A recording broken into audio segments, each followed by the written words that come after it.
Thank you for your kind introduction. I'm here to present this work I've been conducting with my co-authors Lars, Lischke, Pawel, Wozniak, and Niels Henze. And as you probably all know, we are all surrounded at the moment with mobile devices at any given time. You probably have them with you. And here we are interested in when you're using them in social settings where other people are with you. So for instance, when sitting with a business partner in a meeting, or even when having a coffee with friends and family. So incoming calls and notifications are one of the leading causes for disruption by mobile devices.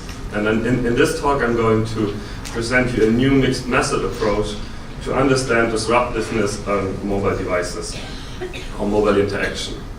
And when looking at the literature, we found that already back in 1980, Goodwin tried to understand the conversation flow of two given people, and here they used transcription of the conversation to understand the conversation flow. And they used 5 steps additional to the text transcription. Here the first one is phrasal breaks, which can have an influence or describe the flow of a conversation, as well as false starts for sentences, which also can be an indicator for that the flow of the conversation is not going so well, as well as long pauses, which also are an indicator for a break in flow of the conversation. Furthermore, they also additionally transcribed isolated ungrammatical phrases as one indicator for a break in the flow of the conversation. Additionally to this already tedious transcription data, they used gaze direction and coded the gaze direction directly to every word. So this is a very tedious and way that's very time-consuming to understand the conversation flow. And on the other hand, their work has been done by Macmillan et al., which tried to understand how we use mobile devices, in this case smartwatches, in our daily lives. And here they recorded 12 participants over 168 hours to understand how they use their smartwatch, right? And they found that the smartwatch was used 5.3 times per hour during the day, and they also made measurements on how it was used over the day, how often. But when considering both of these approaches to understand how the conversation goes and also how we use mobile devices, that's a very tedious process of actually transcribing the text, or in this case here, looking at the 168 hours of video data. So we saw a need here to actually be able to understand how mobile devices or mobile interaction influences conversations, and therefore we came up with 4 requirements for our new approach. And the first one was we wanted to allow already low fidelity prototypes and visit of all studies to give a first insight in the early stages in the design process, which can help early on to build interactions which take the social setting into account. And we wanted an approach which can give a clear answer on which of a given set of interaction techniques is the best. And furthermore, we wanted, as the third requirement, an approach where we can use the feedback of the user, which was experienced the new interaction technique, for next stages in the design process. And lastly, we wanted a study design which is capable of running in a casual social setting, so to have an environment where this is actually where we all would experience this. So we came up with a study design which has basically 4 steps. We first have the entry interview with both participants individually, which is audio recorded. Here we take general opinion of the participants to know how they're acting in social settings today. And then we brought them into the warm-up phase and the discussion, so we were sitting them together, that's the idea, and record audio and video of the warm-up phase where they was introduced to a discussion, and we also used eye tracking to get their gaze behavior.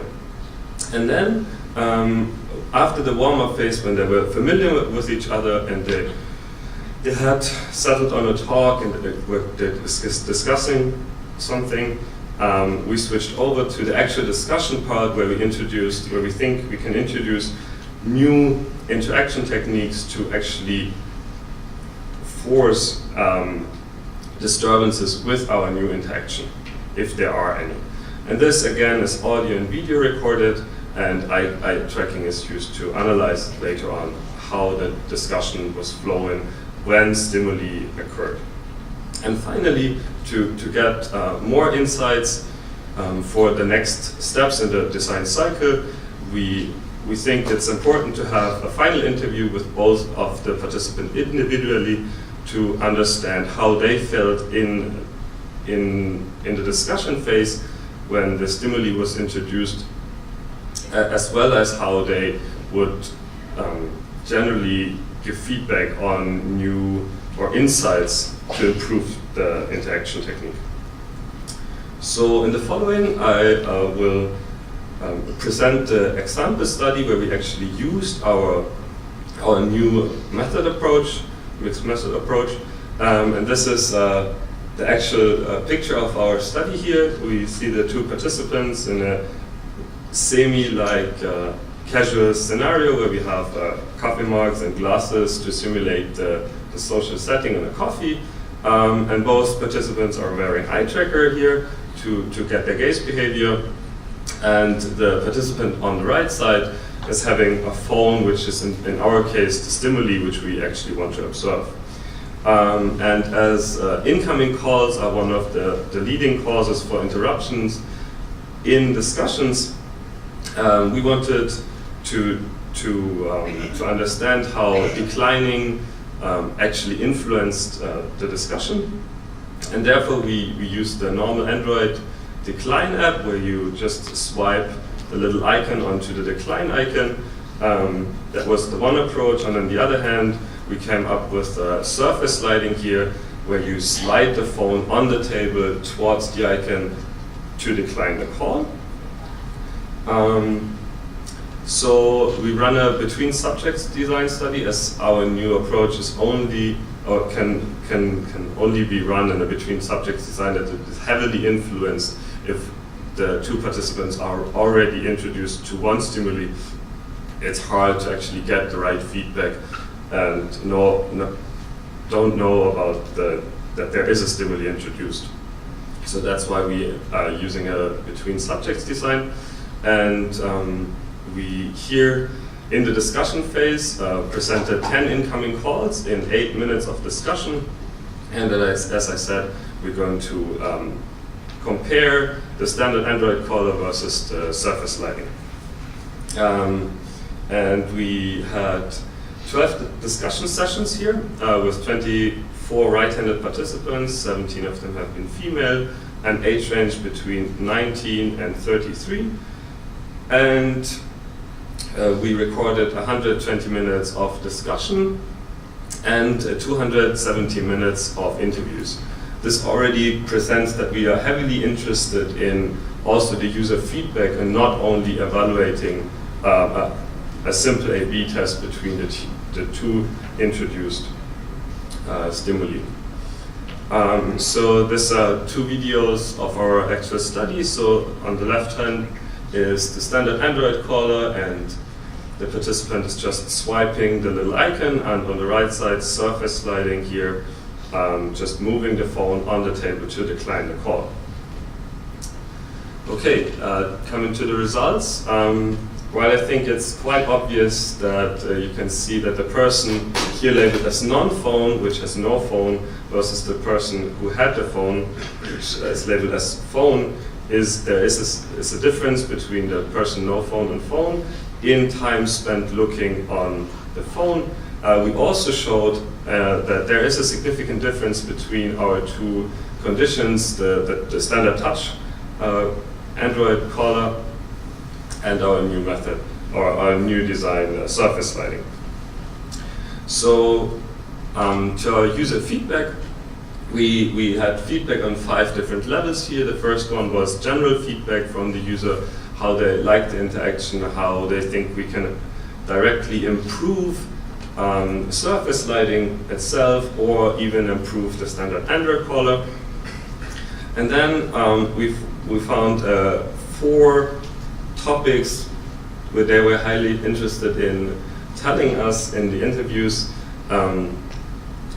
And here we found that the level of phone acceptance in conversations highly differs between participants. Some participants argued it's fine to have the phone on the table, it doesn't really interrupt, it's okay if I'm having that, and some people argue that they want the phone in the pocket or even in the bag next to them, that the phone cannot interrupt them. And then we found that, that all the participants argued that there is a difference between private and professional settings. And here we found that participants generally agreed that it's more okay to have the phone out in a private setting instead of a professional setting.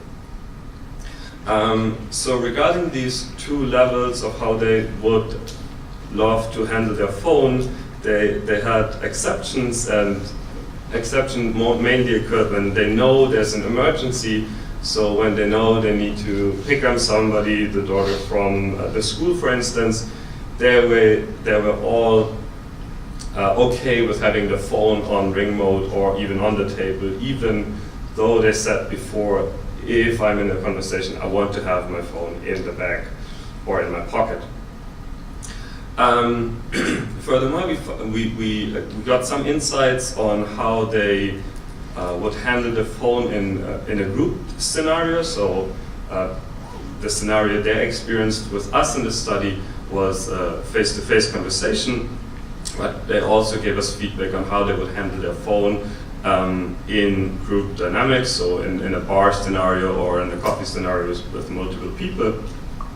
And here they argued that if we are with multiple people, it's okay to lean back and just enjoy my phone for a little while, as long as I do not disturb the others with that. Okay, so by using our new mixed method approach, we understand how good the new declining mode helps improving the conversation flow. But on the other hand, moreover, we learned how people today think about how the conversation partner would like us to handle incoming calls. And this leads to new design approaches and to improved design iteration cycle. So coming back to our approach here, we saw 4 key advantages. First of all, we saw a rapid answer to a given problem. So we could do quick A/B testing, knowing which of the 2 did less interrupted the conversation. And furthermore, we got on-the-spot feedback from the participants, which then which then can lead to new design iterations. And we can all do this with the design space of the social context in mind. And all this together can give us a new design iteration. So to conclude my talk here, I presented an evaluation method for disruptiveness of mobile interaction. I presented an example study, and we did a quick A/B testing to know which of the two given interactions were less distracting for the users. And we got user feedback to go again to the scratchboard and go back to another design circle to improve the interaction technique. And with that, I'm happy to take your questions.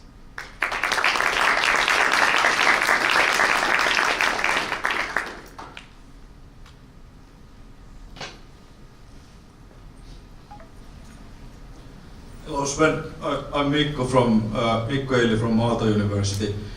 Thanks for your interesting presentation. This is potentially really nice work. I had one concern, which was I would be also interested of seeing what kind of conversation was analyzed here in the conversation analysis. Was it sort of when the interruption comes with the phone? Did you also record the conversation and analyze that in detail and relation to what caused really the interruption in more sort of multimodal perspective? We did indeed record the conversation, but as we already found our results in the case analysis, we did not transcribe all the audio. As this was, we employed